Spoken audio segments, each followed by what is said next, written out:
इस लेक्चर में हम गिवन सीरीज़ को यूज़ करते हुए प्रूफ करेंगे इसका क्वेश्चन का। तो देखते हैं इसके लिए क्वेश्चन। यहाँ पे हमें ये गिवन सीरीज़ है और हमें शो करने को कहा कि x is equal to 2 into Y minus 1 over Y. इसको हमें प्रूफ करना है कि ये इक्वल है। तो यहाँ पे देखिए इसका सोल्यूशन क्या है। सोल्यूशन में सबसे पहले हम गिवन सीरीज़ लिखेंगे। अब ये सीरीज़ इन्फिनिट है, यानी अप टू सोन लिखा हो तो इसका मतलब इसकी लिमिट यहाँ पे नहीं दी गई, एंड पे कोई भी नंबर नहीं दिया गया, इसका मतलब ये इनफाइनाइट सीरीज़ है। और इनफाइनाइट सीरीज़ को हम इन्फिनिटी से डिनोट कर सकते हैं। हमने इसको इन्फिनिटी से डिनोट कर दिया, एंड पे इन्फिनिटी लिख दिया।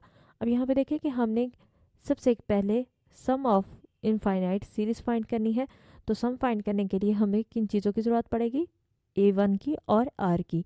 तो यहाँ पे फर्स्ट इस सीरीज़ का फर्स्ट नंबर क्या होता है, वो a1 होता है। तो यहाँ पे हमने a1 लिख दिया, 1 के इक्वल है।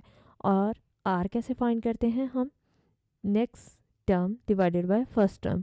तो x ओवर 2 को अगर हम 1 से डिवाइड करते हैं तो आंसर वही x ओवर 2 आ जाता है। तो इस r की वैल्यू हमारे पास x ओवर 2 आ गई। अब हम सम ऑफ इनफाइनाइट सीरीज़ का फॉर्मूला लगाएंगे। क्या फॉर्मूला होता है, a1 ओवर 1 माइनस r। हमने फार्मूला लिख दिया। अब फार्मूला में सारी वैल्यूज़ पुट कर देंगे।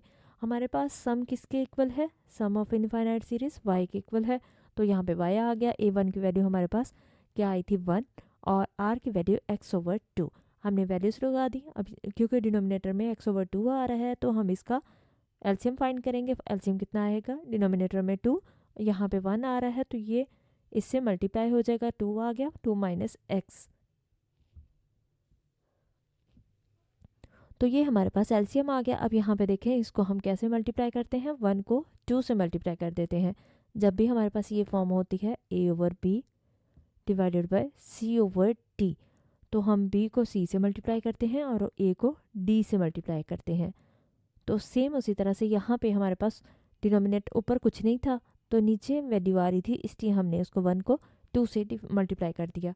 तो हमारे पास क्या आ गया, 2 ओवर 2 माइनस एक्स।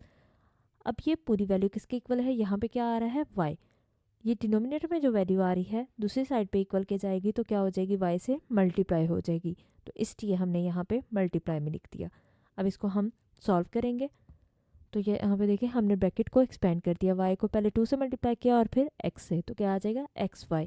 अब क्योंकि हमें प्रूव करना था x इज इक्वल टू है, तो इसलिए हम x वाली टर्म को दूसरी साइड पे ले आएंगे और 2 को इस साइड पे ले जाएंगे। तो 2 इस साइड पे आके क्या हो जाएगा, -2, और xy माइनस था दूसरी साइड पे जाएगा तो पॉजिटिव हो जाएगा।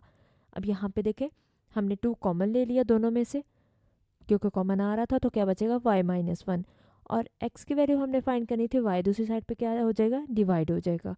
तो इसलिए यहाँ पे y दूसरी साइड पे आके डिनोमिनेटर में आ गया। तो ये हमने प्रूव कर दिया।